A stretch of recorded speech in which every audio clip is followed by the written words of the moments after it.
Hey everyone, and welcome to the Sunny Go One Piece podcast. On this episode, we're going to be diving into episodes 554 through 556, which will cover manga chapters 634 through 636. And the battle for Fishman Island has begun with a new and improved Straw Hat pirate crew ready to show off their newfound power. So, synopsis. With Luffy and the Straw Hats on the battlefield for the Battle of Fishman Island's fate, it begins with the Straw Hats and Jinbe banding together to take on Hody's 100,000 men with all their newly developed skills and powers obtained during the 2 years of training they all endured.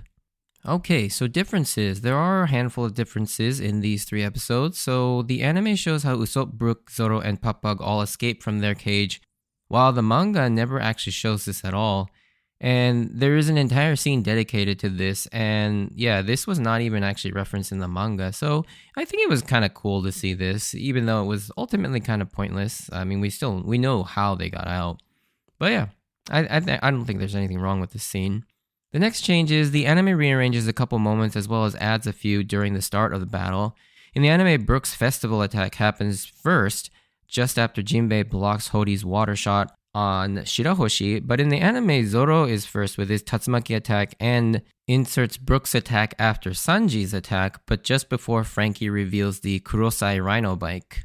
Additionally, there is an added filler scene of Sanji and Zoro kind of bickering while Jinbe wondering what is up with them and everyone else telling him that's just normal. Then this scene I did really enjoy, actually. I love seeing Jinbe sort of react to the Straw Hats in their kind of quirky ways.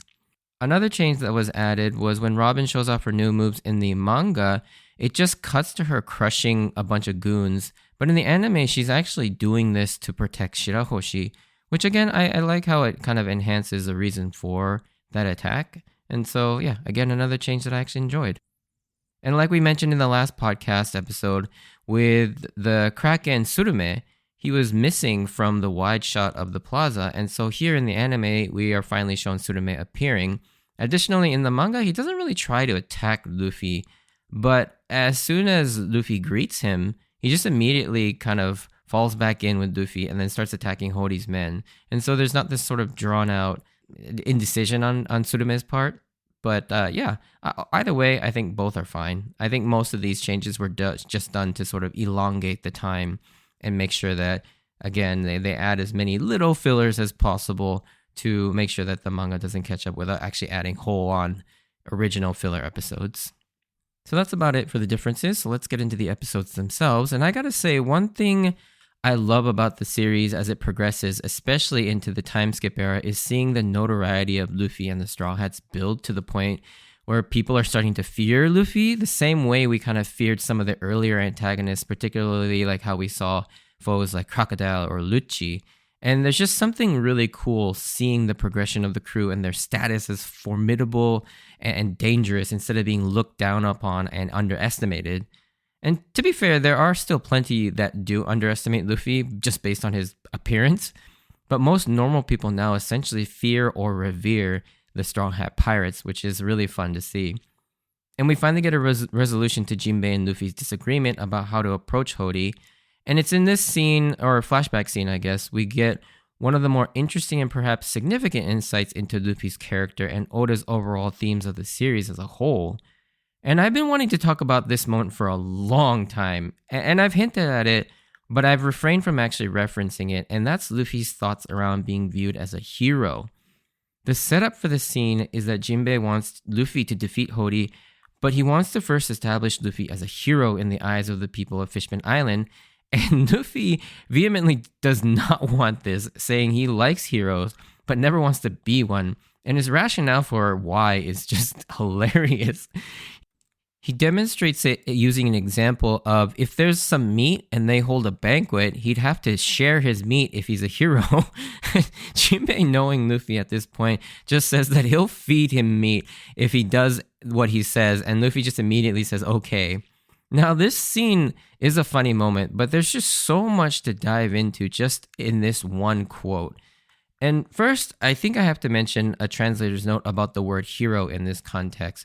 So the word that's used is hiro or hiro, the same as the English word, but in the context of the Japanese language, that is kind of more similar to the word we use superhero or like a comic book hero.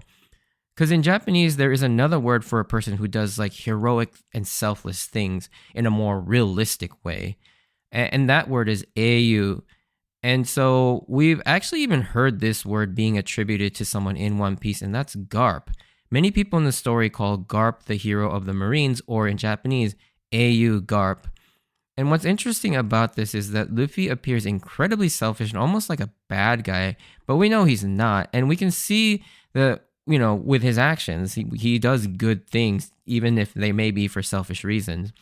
And he constantly helps people, and he does share his food, as we've seen in many parties and banquets at the end of each arc. But because Luffy's all about freedom, he doesn't want to be obligated to do that.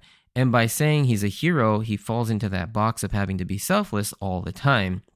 Essentially, I feel like Luffy wants the freedom to be able to say no, and that he wants to keep his meat in certain scenarios, as ridiculous as that sounds. Again, Luffy isn't selfless, nor is he selfish. He does have his moments where he is stubborn in getting his way, but it's usually never at the cost of anyone else's freedom. The thing is, Luffy often does things not for the sake of others, but because he himself wants to. And I honestly don't think up to this point Luffy has done anything for selfless reasons. He's done many heroic and great things in service of others, but the motivation is often because Luffy himself wants to do it, not because he's doing it for others. Even when he does things for other people, he's still doing them for his own selfish reasons. Like, for example, when he saves Nami and the Kokoyashi village from Arlong, sure, he's doing something amazing by freeing all these people and saving Nami, and he's doing it for Nami and saving her from a life of slavery and captivity, but to Luffy, he didn't care about any of that. He even hilariously wasn't even paying attention by going on a walk during that entire backstory. Luffy did all those great things because he wanted Nami as his navigator. And the only way that was happening was by defeating Arlong and saving everyone. It's almost like his good deeds are an incidental byproduct of him fulfilling his selfish desires. Again, I want to make it clear that's not to say that Luffy is some mean-spirited or douchebag guy who just accidentally stumbles upon doing helpful things, because clearly Luffy is a kind, caring, and helpful person. He never goes out of his way to be mean or evil, but he's not the self-sacrificing hero like, say, Peter Parker, aka Spider-Man. Luffy does not want to live a life like Peter, where he constantly has to make these huge sacrifices to be a hero above all else, and put his wants and needs secondary to everything and everyone else. My point is, Luffy is still a hero even if he doesn't like to call himself one, but on the opposite end of that, Luffy has the flexibility to do some pretty questionable things that he otherwise couldn't do if he did try to live by your typical hero code that we've seen from like Spider-Man, Captain America, or even Superman. Like, Luffy has no qualms about beating people up just to get a point across, like he did to Mayor Boodle in Orange Town, to make sure he didn't get himself killed, or when he punched Vivi to let him know that her belief that she needs to carry everything by herself is wrong. And then, of course, we can't forget Impel Down. Luffy inadvertently set free a whole slew of dangerous criminals and pirates into the world again, all so he could save his brother. Despite the occasional harmful things he's done, Luffy almost always does the right thing, but he does the right things because he wants to, not because they are the responsibility and obligation that a hero has been labeled as having to do. And speaking of labels, and this is something I've been talking about the entire podcast, is the Marines and Pirates. These labels are almost meaningless in the world of One Piece because despite these labels, they don't really signify how a person will behave. You have pirates that are supposed to be dangerous and evil that act heroically like the Straw Hats, and on the other side, you've got Marines who are supposed to be the heroes and protectors of innocence, acting like tyrannical villains. What's even more interesting about this idea that Luffy doesn't want to be labeled a hero, yet goes around on a near daily basis doing heroic things and helping people left and right, while the people that are constantly known for barking out to the world that they are the good guys and literally have justice or seigi emblazoned on the back of their, coats in huge kanji characters, for the most part act most selfishly, often foregoing the safety of people in favor of adhering to their own corrupt agendas or trying to uphold their false image of being a force for good when there's nothing further from the truth. And you kind of see this often in real life too. The people that go around announcing to the world that they are the nice guys or the good person or that they're the most humble and selfless are often the people who are the complete opposite of what they say, while the people who don't really boast much about that sort of thing are really the ones who are doing the work in helping people. And this one quote really highlights just how meaningless those labels are in the world of One Piece, and kind of even in our real world. One last aspect I want to talk about before we move back onto the story is where this sentiment may have come from. And of course, Luffy began to idolize pirates from looking up to Shanks and how he conducted himself with his crew. But I think there's also an opposite influence that really turned him off from being a hero, and that's Garp himself. It can't be a coincidence that the one major character to be labeled as a hero or an AU is also one of the other major influences in Luffy's early life. Luffy may have seen how restrictive life was for Garp, who lived his life as a marine hero and kind of grew to dislike it. And, how regimented their training sessions were like, how he'd always have to come and go and conduct himself. Seeing that and contrasting it with Shanks probably made it seem really unappealing to be a hero. Like, we ultimately did see how that label of being a marine hero prevented Garp from saving someone he loved and cared about. He had to sit by and watch Akainu murder Ace right in front of him, despite how much he wanted to try and help Ace. Sure, Sengoku was holding him down, but this was a man who fought on even footing with the Pirate King Goldie Roger. I'm sure if he really wanted to, Garp could have broken out and straight up wiped out Akainu. Like I said, this scene is a very interesting one that has always stuck with me, and I keep coming back to it whenever I read or watch One Piece, because it's such an important scene, and I think it will inform sort of the ending to One Piece too. I think there is something more to this sort of philosophy that Luffy has about being a hero. Alrighty, so let's get back to the story, and now that I've gotten away from this very long tangent, this script is already 3 pages long, and I haven't really gotten started with the episodes themselves, so let's move. Jinbe continues with his plans, and watching Megalo's reaction to all this is so funny, as he is kind of the focal point of this plan working. He has to intentionally get caught and has to have Luffy stuffed inside his stomach, which he isn't looking forward to after his experience with Shirahoshi. And poor guy, man.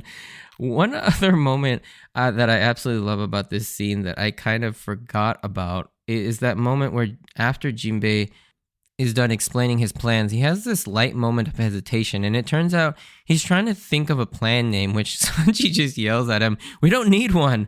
But I love this because it's this kind of silliness that makes it feel like Jinbe would be a perfect fit to join the crew.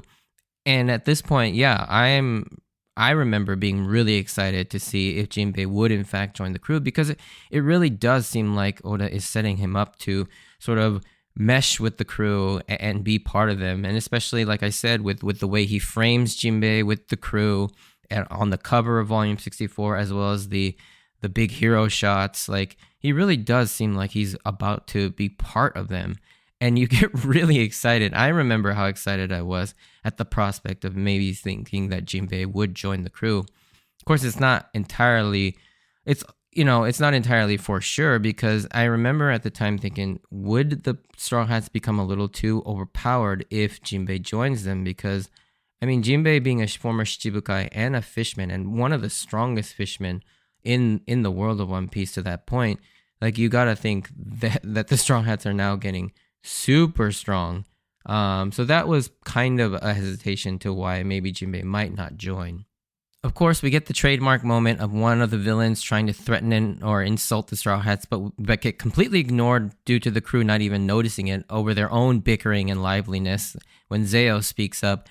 But this scene has this added bit where he tries to cover his embarrassment up by saying that he intentionally spoke soft so as to not be heard. I don't know, Zeo's like personality of like trying to not be upstaged or embarrassed is kind of funny, though. I think he's the one with the most personality, I feel like, of Hody's sort of commanders. And I think he's got the coolest design out of Hody's commanders as well. I also really love this moment where Nami and Jinbe are praising Shirahoshi for her strength and bravery, keeping this to herself so as to protect her mother's dream. But most of all, I love that even Luffy has recognized Shirahoshi's strength and has kind of upgraded her from Yowamushi or coward to Yowahoshi or weak Hoshi. Even though he recognizes her bravery, she's still a crybaby, so he still calls her Yowahoshi. But I do find it a little off-putting that Luffy still can't be bothered to call her by her real name at this point, though. I feel like she's earned that respect and closeness by this point. But then again, Luffy still calls many people he likes and respects by their nickname, like Iceberg, he calls Ice no Osang, or Old Man Ice, or like Gunfall, he calls him Weird Knight, or Hen Nakishi.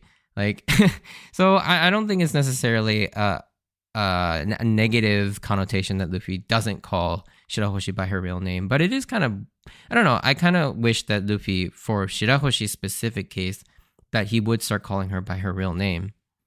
There's also this next scene that I kind of find hilarious listening to, which is Hody talking about going to the reverie and just killing the kings during the summit, because with how weak Hody is, especially without the steroids, he literally stands no chance up there. Like between any of the admirals and hell, probably even a lot of the vice admirals, as well as the army of pacifistas, that would, immediately descend on him. He stands literally no chance. Like, especially with what we know about Marijois later on too, this becomes even more ridiculously stupid. I almost wish there was a scenario where Hody would actually go up there only to get absolutely decimated in less than a minute. He would probably get nowhere even close to the kings with the amount of power that's up there in Marijois. And I think you can kind of see just how flawed Hody's worldview is just by this one statement alone. By basically rejecting all things human related, he hasn't even bothered to really learn anything about the humans, making him woefully ignorant to the humans and the society up above. People like Jinbe, Otohime, and Fisher Tiger know both the good and bad about humans. Even Arlong, who hates humans, like Hody does, still knew to play nice with specific humans that were in power, which is why after suffering an embarrassing defeat to Kizaru and being locked up and impaled down, you saw him employ a more diplomatic way of controlling the Marines through bribes. So in a way, even Arlong had to make concessions and work with humans to an extent, and he knew not to screw around with the likes of the admirals and the top brass of the Marines, as well as the world government. But now we get to this fun stuff as Hody's 100,000 men come charging in, and we get to see each of their reactions to this. And my favorites are probably Nami, as she sounds confident only to be revealed she's surrounding herself with Zoro, Sanji, and Usopp. And my other favorite one is Frankie, as he does the Bruce Lee come on hand wave, where he goes to the trouble of using his extendable mini hand when he could have easily just accomplished this with his normal large hand. However, the best and one of the most epic moments is Luffy silently walking past a bickering Zoro and Sanji into the middle of the horde of 100,000 men and unleashes his Conqueror's Haki in full force for the first time, similar to what Shanks and Rayleigh did in the past. Luffy, in an instant, he knocks out half of them, 50,000 men. And Zoro's response is so awesome too, as it kind of calls back to their first interaction, as well as the referencing the loss to Mihawk during the Baratie arc, which was that Luffy needed Zoro to at least be the greatest swordsman. And I know it's not translated that way, but the way it's worded in Japanese, Zoro essentially says that he needs his captain to be at least this capable as well. And I love that Hody, after seeing this overwhelming power, just stands there shitting his pants. It's pretty funny to see. And I love seeing this dynamic now with how powerful Luffy is. It's like it kind of contradicts what I said in the last episode about how underwhelming this portion of the story is, with how much stronger the Straw Hats are and how not much of a challenge it seems like Hody and his crew are giving the Straw Hats. But yeah, there are still moments like this where I love seeing how strong Luffy is. From here, we get to see the incredible strength that the Straw Hats have gained in the time skipped as they all work together to knock out the rest of the 50,000 soldiers. But the thing is, many of them don't really use a lot of their new techniques and show just how capable they were to begin with. Like Robin especially, I feel like could have knocked a huge chunk of them out by herself with just her normal clutch attack. And I think this is one of the aspects about this arc that is a little lackluster. And another reason why this arc is not as highly thought of, in my personal opinion, is how kind of uninteresting these climactic battles are. Of course, it's by design that the Straw Hats are just insanely overpowered at this point against Hody and the new Fishman pirates. It's to show just how much they've progressed in the 2 years of training, as well as having Jinbe alongside them too. And this battle is just too easy for them. Even if you were to look at it from the perspective that it's cool to see all of them super strong, like Zoro's new persistent version of Tatsumaki, or the Kokujo o Tatsumaki, or Black Rope Great Dragon Tornado, and Sanji's ability to use Geppo.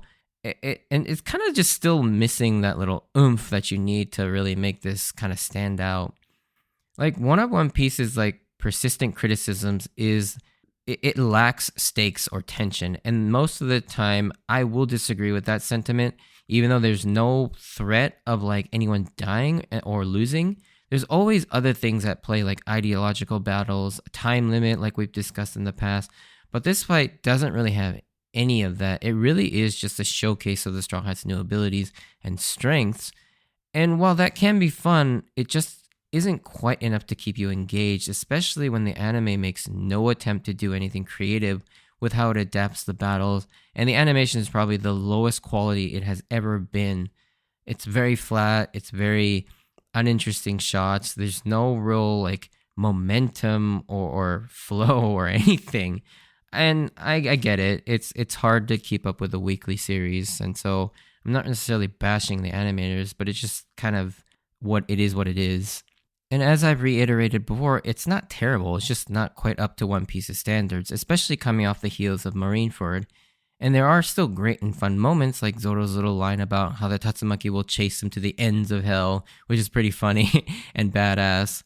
But when it comes to like Sanji, I will always say that he should have at some point learned the ability to do Rankyaku instead of Geppo.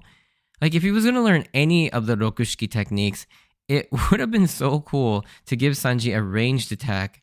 And, you know, I just feel like Rankyaku was always something that Sanji should have learned. He just doesn't. I'm also a fan of watching Jinbe react to the craziness of Luffy's crew with his first exposure to Zoro and Sanji's competitive bickering, while everyone else is kind of, you know, including us, we're already used to it. One place the anime does actually do a good job is Brook's attack is a place where they get it right and do something fun by composing the music and getting creative with the Quinta Tierce Fantasia attack. This attack literally translated means fifth parry and third parry fantasy.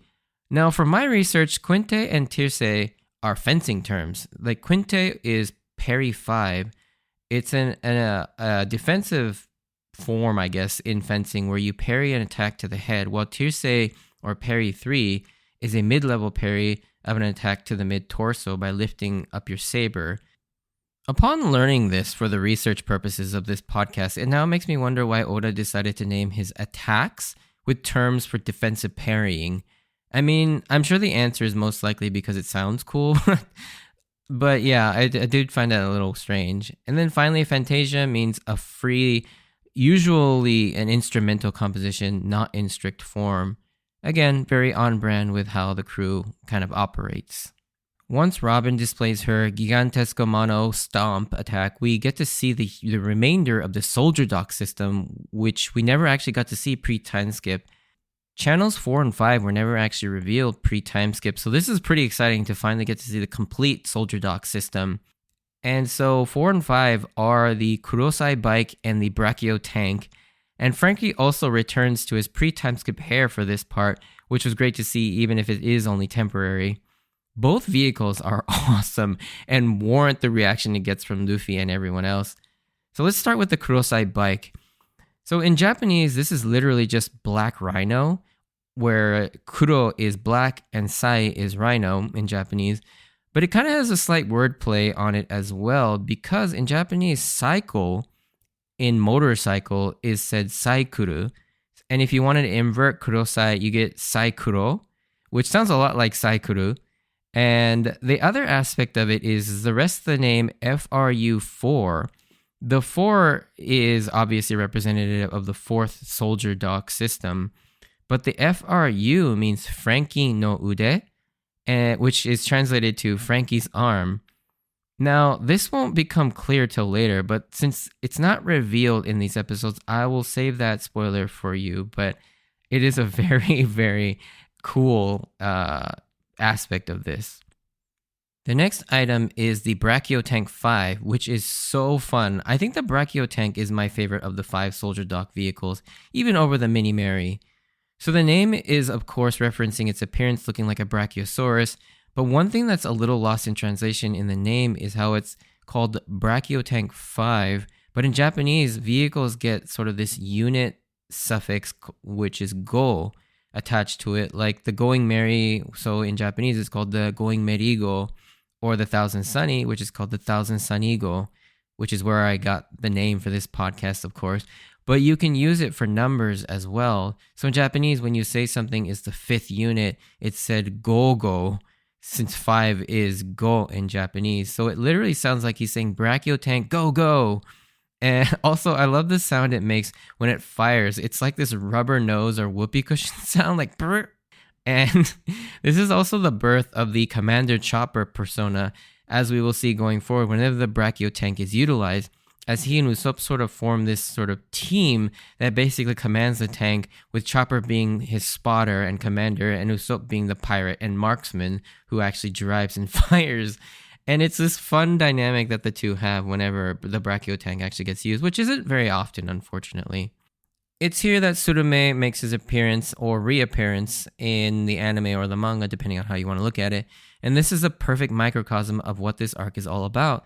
The idea that kindness will go a long way in endearing to anyone and will eventually come back to breed more kindness, because Luffy was kind to Tsurume despite him trying to kill them in the beginning. Tsurume has now kind of forsaken Hody's oppressive rule, and Luffy didn't hold it against Tsurume and genuinely befriends him, just like Otohime was trying to with everyone else. Like Jinbe remarks, that is Luffy's true superpower, the ability to cut through all of that and see people for who they are. And even if they do something bad, Luffy still tries to see the good in them until it becomes clear that they have nothing but malice and hatred in their hearts. Then he beats them up. However, one thing you'll notice is that Luffy often doesn't really hold much of a grudge, or vengeance isn't really something that really sticks with him. Sure, he seeks retribution for what villains have done to those he cares about, but even then, he just kind of lets it go afterwards. And of course, we've even seen Luffy make and become allies with those that were mortal enemies previously, like Buggy or Galdino / Mr. 3 or Crocodile, etc. But yeah, that's where we'll kind of end these episodes, as the fight is getting started and the Kraken Tsurume now protecting Shirahoshi. Luffy and the rest of the crew can concentrate on taking out the rest of Hody's army and start going for the commanders. And we'll get into those on the next episode. But if you did enjoy this episode, send me a like or comment. And if you want to join me on this journey of rewatching One Piece, please consider subscribing. Check out my Instagram and Twitter account at SunnyGo Podcast if you want updates of when I post new episodes or pictures of my manga collection. And as always, I wanted to thank you for taking the time out to listen to my podcast. I just have one little spoiler comment. It's not really even considered a spoiler section. Just wanted to mention something. But yeah, if you're not interested in that, stay safe out there. And I hope to see you on the next episode. Bye.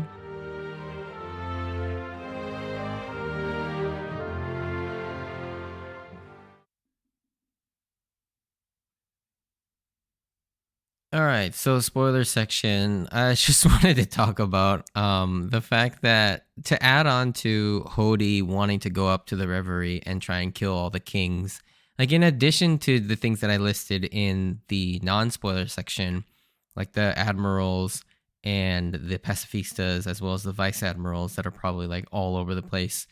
One other thing that we've now learned that, again, that makes Hody's sort of statement even more ridiculous is the fact that there's the God's Knights or the Holy Knights and Figureland Garling. Like, these guys would also probably just absolutely decimate Hody if he tries to take out and attack Marie-Joie. Additionally, we now also know that the Gorosei themselves are these immortal, crazy monsters as well. So it's like, there in no world was Hody ever going to be able to do what he wanted to do. Like, he would just be absolutely destroyed if he tried to attack Marie-Joie. Like, it's just hilarious looking back on this now, that knowing just how powerful those beings up there and Marie-Joie are. So yeah, that's kind of all I wanted to kind of talk about. But thanks for listening, and I'll see you on the next episode. See ya.